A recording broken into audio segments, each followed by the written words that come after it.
काक चेष्टा वको ध्यानम स्वान निद्रा तथैव चा, और अल्पाहारी गृहस्थ त्यागी विद्यार्थी पंच लक्षण। तो विद्यार्थी के जो 5 लक्षण बताए गए थे संजय जी, उसमें एक अल्पाहारी। खाना खाने के बाद आपको तुरंत नींद आती है, तो पहले तो आप ये काम कीजिए कि शाम को सूरज डूबने के बाद खाना बंद कर दीजिए। दोपहर को सोने वाले, जितना भी खाना खाने के बाद तुरंत सोने वाले आदमी हमेशा आपको ज्यादातर मोटे मिलेंगे।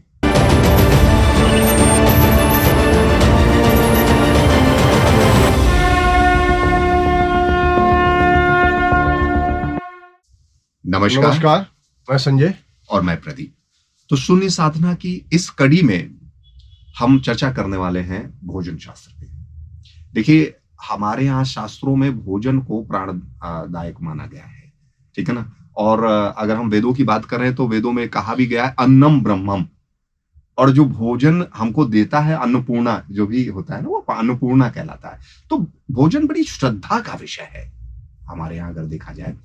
और यही नहीं, आप जब इसको पढ़ रहे हो तो आपने भी पढ़ा होगा, आप सबने भी पढ़ा होगा कि हम लोग जब पढ़ते थे तो सुभाषतानी, संस्कृत में जो हम लोग पढ़ते थे तो सुभाषतानी में छोटे छोटे श्लोक्स हमको पढ़ने के लिए मिलते थे कि किसका आचरण कैसा होना चाहिए। तो उसमें विद्यार्थियों के आचरण वाला वो श्लोक याद होगा क्या, कि काक चेष्टा वको ध्यानम स्वान निद्रा तथैव चा, और अल्पाहारी गृहस्थ त्यागी विद्यार्थी पंच लक्षण। तो विद्यार्थी के जो 5 लक्षण बताए गए थे संजय जी, उसमें एक अल्पाहारी। तो अल्पाहार की क्या आवश्यकता है और भोजन की क्या आवश्यकता है, और भोजन की क्रिया कैसी होनी चाहिए, क्योंकि हमारे वाग्भट जी के सूत्र कहते हैं भोजनम विष औषधम, यानी कि भोजन ही विष है, भोजन ही औषध है। तो किस स्थिति में ये भोजन विष बन जाएगा, किस स्थिति में ये भोजन औषधि बन जाएगा, और भोजन विज्ञान से किस तरीके से एक साधक अपने स्वास्थ्य को साध सकता है, कुछ इस पर प्रकाश डालें। एक बार आपने भोजन सुबह कर चुके हैं जी, और वो पूरी तरह से पचा नहीं, ओके, और वो बीच में मतलब है बचा है, अभी डाइजेस्ट होना बाकी। नहीं, मैं थोड़ा सा यहाँ पे एक प्रश्न आ सकता है लोगों का कि मान लीजिए कि देखिए सबकी पाचन क्षमता अलग अलग होती है, एक बच्चे की अलग, एक युवा की अलग, एक वृद्धावस्था में है।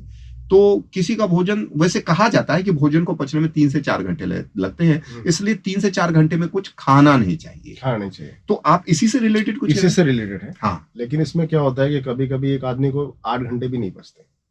हाँ, उसका मुख्य रीजन ही क्या होता है कि वो 3 रोटी की भूख होती है और खाना स्वादिष्ट बना है, हाँ, तो 5 रोटी भी खा लेता है।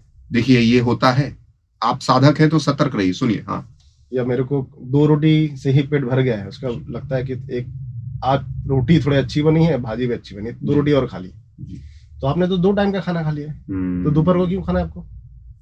हाँ, लेकिन हमें आदत बन गई है, एक अभ्यास बन गया है फिर से दोपहर में खाने का। हमें विरासत में मिला है टाइम टेबल खाने का। ये टाइम टेबल जो है कुछ मामलों में भले ठीक होगा, नहीं, अब देखिए साधना करने का टाइम टेबल किसी ने नहीं बना रखा कि टाइम हो गया, लेकिन ये व्यर्थ के टाइम टेबल है, व्यर्थ के समय सारणी। 10 बज गए, अब जा रहे हो, और टाइम टेबल भी कैसा, हर घर का अलग विरासत।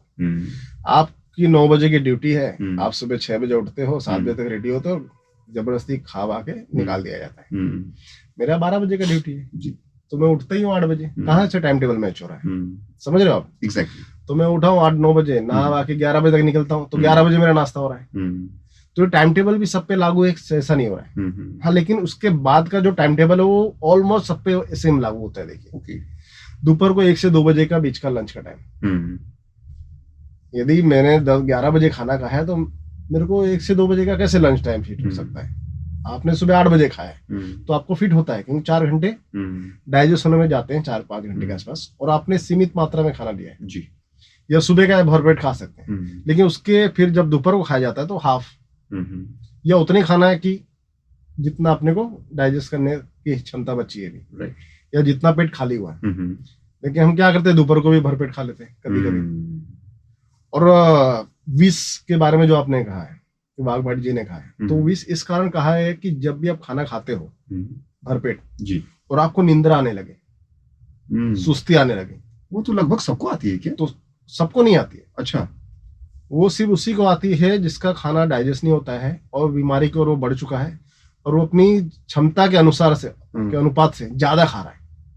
नहीं, अब ऐसा तो क्षमा कीजिएगा, लेकिन मेरे कई ऐसे सन्निकट बड़े सानिध्य में जो लोग हैं, अपने रिलेशन के लोग, तो उसमें से हमने कुछ लोगों को देखा खाते ही उनको नींद आने लगती है। हाँ, तो और वो वो- झपकी लेते हैं। हाँ, तो और वो बीमारी कम चालू खाते हो। हैं, वो ज्यादा नहीं खाते हैं, कम ही खा रहे हैं। हाँ, तो उनकी वो क्षमता ही खत्म हो चुकी उनकी है ना। पाचन क्षमता पाचन कम क्षमता है। कम हो चुकी है। हाँ, ये तो बात इसीलिए सही बनाया गया उपवास है। ओके। कि आप 1-2 दिन खाओ मत, हम्म, लिक्विड में रहो हम्म, या पंचकर्मा करवा लो। ओके। एक बार गंदगी साफ हो जाए उसके हम्म। बाद फिर स्टार्ट करो। हाँ। एक बार शून्य होना पड़ेगा Right. कोई भी चीज में। राइट, देखिए जो तो- शून्य साधना आ गई, शून्य होना पड़ेगा। जी। आप आधे दूर तक पहुंच चुके हो हम्म, और नहीं हो पा रहा है तो आपको स्टार्ट वापस करना पड़ेगा वहां से। ओके। तो भोजन विष तभी बनता है जब आपको भूख नहीं लगी है हम्म, और खा रहे हो। हम्म, अब जैसे आपने कहा कि हमारे 4-5 पहचान वाले हैं, हम्म। तो देखना उनको भूख नहीं लगती होगी, हम्म, फिर भी खा रहे, क्योंकि 1 से 2 बजे खाना है, अच्छा, वो अभ्यास बना हुआ है। अभ्यास बना है। तो कई बार भूख लगना ही कई लोग नहीं पहचान पाते, क्रेविंग होती है उसको वो भूख समझ लेते हैं। हाँ, आवश्यकता शरीर को हो हो या ना हो, वो आदत होती है। हाँ, एक टाइम पे आप खाते हो तो अभ्यास। आदत पड़ जाती है, आदत बन जिसकी जाती लत बोलते हैं ना, है। जी जी जी। बुरी चीजों की लत, वैसे खाने की भी लत होती है। अक्सर आजकल के दवाई और वैद्य भी कहते हैं, जो डॉक्टर और वैद्य भी कहते हैं कि भाई दवा की भी आदत ना लग जाए, इसलिए वो बीच में उसको ब्रेक करते ब्रेक हैं, करते हैं। पावर कम ज्यादा करते हैं। ठीक है, तो आपने बड़ा अच्छा है कि अभ्यास कुछ मामलों में शरीर के लिए घातक भी सिद्ध हो सकता घातक है। सिद्ध हो। तो अभ्यास को तोड़ना, और खासकर ये भोजन का अभ्यास तोड़ना पड़ेगा, क्योंकि युवावस्था, बाल्यावस्था, वृद्धावस्था, सब समय में शरीर की आवश्यकता, शरीर के लिए ऊर्जा की आवश्यकता समान मात्रा में नहीं होती समान है। मात्रा में तो अभ्यास उस हिसाब से बदलते रहना चाहिए। जरूरी नहीं है ना जी। कि आज मैंने जितना मेहनत वाला काम किया, परिश्रम वाला, जी। कल भी उतना ही किया हो, हम्म, परसों उतना किया हो। हम्म, एक दिन बहुत मेहनत वाला काम होता है, उस दिन ज्यादा खा लिया ठीक है, लेकिन Right. हमारे फिर आदत बन जाती है। हाँ, या घर वाले भी जो होते हैं, हम्म, आप किसी अपने घर पे हम्म, आप खाना खाते हो, चलो घर पे आपको 4 रोटी दे दिए, हम्म। तो देखते हो 4 रोटी खाते तो हमेशा 4 रोटी ला के रख ही देते हैं। हाँ हाँ, ये माताएं बहनें जो है ना, वो भोजन को बड़ी श्रद्धा, बड़ा लाड का विषय मानती हाँ। है। उनके लिए आपको क्या गुरु मंत्र देना है कि कैसे भोजन कैसे होना चाहिए, किस रूटीन को फॉलो करने से आपको अपने जीवन में निजी फायदा मतलब आपको फायदा हुआ, एज अ साधक आपने क्या किया, और क्या प्रयोग उनको भी करके देखना चाहिए, क्योंकि हर व्यक्ति पे प्रयोग अलग अलग होता है। अलग अलग होता है। जी प्रयोग आपको यही करना है कि आप जब सुबह उठते हो, जी। नित्य कर्म अपना करने के बाद, हम्म। अब पहला भोजन पेट भर के कीजिए। पेट भर के करिए, ध्यान रखिए, पहला भोजन पेट भर के। क्योंकि उस समय क्या होता है कि हम खाते हैं और हमारा सिस्टम वहां सेट हो जाता है। ठीक है, दिन भर हमें ऊर्जा की आवश्यकता है, तो शरीर ऊर्जा को, की आवश्यकता भी है, तो शरीर को दे दो। हाँ। और शरीर तैयार, पचाने के लिए तैयार है, क्योंकि रात भर सेल्स पे, बॉडी पे, रेस्ट के समय पे बॉडी पे काम हुआ है। अब उसको क्रेविंग मतलब भूख लगी है, अब वो पचा भी सकता है, तो पचा भी सकते जितना भी गरिष्ठ है आप खा सकते हो। खा सकते तो सुबह के समय हैं। भरपेट खाइए ताकि आपका जो सिस्टम है एक चक्र में आ जाए। क्या खाइए, मतलब गरिष्ठ कुछ भी। खा ली, जो भी गरिष्ठ खाना है आपको। हाँ, वो गरिष्ठ भोजन कब करना है, सुबह करना। भोजन गरिष्ठ हो, हल्का हो, ऐसा कुछ नहीं, आप भरपेट खाइए। मतलब ठीक, हल्का खाना है तो आप इतना खाओगे, गरिष्ठ होगा तो इतना खाओगे, आपके डाइजेशन के हिसाब से। लेकिन उसके बाद जब दोपहर को, देखिए हम जाते हैं ऑफिस में काम करते हैं, वहां पे 5 लोग होते हैं, उसमें 1-2 आदमी ही बोलता है कि लंच टाइम हो गया, भूख लगी मुझे, बाकी 3-4 नहीं बोलते, बाकी 3-4 बैठ जाते हैं खाने। हाँ, मतलब वो साथ में आते हैं और साथ देना शुरू करते हैं, क्योंकि हैबिचुअल है। हाँ, उनको समय सारणी, उनको पता है कि भाई हाँ, ये इतना समय, 1 बज गया, 2 बज गया, अब हमें भोजनावकाश लेना चाहिए। हाँ, तो भूख ना होने के बावजूद खा लेते हैं। अब भूख ना होने के बावजूद, पहली बात तो खाओ मत। दूसरी बात, आपको साथ देना है तो आप सिर्फ 1 रोटी, आधा रोटी खा लीजिए ना जी, आप वापस 4 रोटी खा लेते हैं। दूसरी गलती कि पहले भोजन के बाद जो दूसरा भोजन करें तो ध्यान रखें कि भूख कितनी है और आवश्यकता कितनी। नोट, आवश्यकता कितनी है। पहले तो सुबह उठे तो हमको 12 घंटे जगना था जी, अभी तो अपने को कितना जगना है, 6 घंटे। तो वो सोच के भी खाना है। राइट, ये देखिए, ये भी मुख्य साधक व्यक्ति का अपना अनुभव है। ठीक, आगे। और उसके बाद जब शाम हो जाता है तो आपको भूख लगी है तो खाओ। हाँ। और यदि खाना खाने के बाद आपको तुरंत नींद आती है तो पहले तो आप ये काम कीजिए कि शाम को सूरज डूबने के बाद खाना बंद कर दीजिए। बढ़िया, ये कई लोग कहते हैं और हमारे भोजन शास्त्र में भी इस चीज का जिक्र आता है। यदि खाने के बाद आपको नींद नहीं आ रही, आप फिट महसूस कर रहे हो, तो कोई दिक्कत नहीं। वेरी गुड, आप खाइए, आपको जरूरत है, आपको रिक्वायरमेंट है, और अमृत का काम करेगी। लेकिन खाने के बाद आपको दोपहर को, देखिए दोपहर को सोने वाले, जितना भी खाना खाने के बाद तुरंत सोने वाले आदमी हमेशा आपको ज्यादातर मोटे मिलेंगे। हाँ, और ये कहा भी जाता है कि दोपहर में सोना शरीर को भारी करता है। एक तो मोटा होगा, दूसरा या तो अति पतला हो जाएगा। अच्छा, ये भी हाँ, होता है। हाँ, बहुत ज्यादा पतला। हम्म, और दोनों को एक बीमारी कॉमन मिलनी ही मिलनी है, क्या? डायबिटीज। ओ, ये लाइफस्टाइल डिजीज है और इससे सब कोई बचना चाहता है, तो उसका कंट्रोल भोजन से ही होगा। भोजन से, क्योंकि अमृत है जी। और आप दवा भी खाओगे तो मुंह से ही खाओगे, पेट में ही जाएगा। राइट।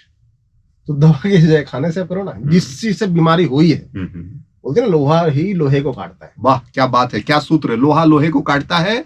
तो भोजन से लाइफस्टाइल डिजीज हुई है तो भोजन को कंट्रोल करें, और भोजन से ही वो जाएगा बीमारी। क्या आज के लिए हमारे ख्याल से ये चिंतन सूत्र हमारे दर्शकों के लिए काफी है।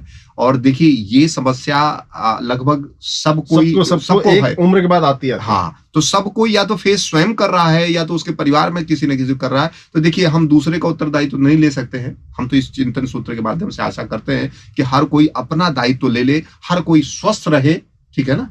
तो यही बहुत है। इसलिए शायद हमारे श्लोकों में कहा गया, अस्तो मां सद्गमया, तमसो मां ज्योतिर्गमया, मृत्योर्मा अमृत गमया। असत्य से सत्य की ओर चले, ठीक है ना, और मृत्यु से जीवन की ओर चले और विश्व से अमृत की ओर चले। तो शायद यही है विश्व से अमृत की ओर जाने का ये सूत्र। इस पर चिंतन कीजिए। अगली कड़ी में हम कुछ नया चिंतन सूत्र लेकर फिर आपके सामने प्रकट होंगे। तब तक के लिए स्वस्थ रहिए, मस्त रहिए, साधना करते रहिए। नमस्कार। नमस्कार।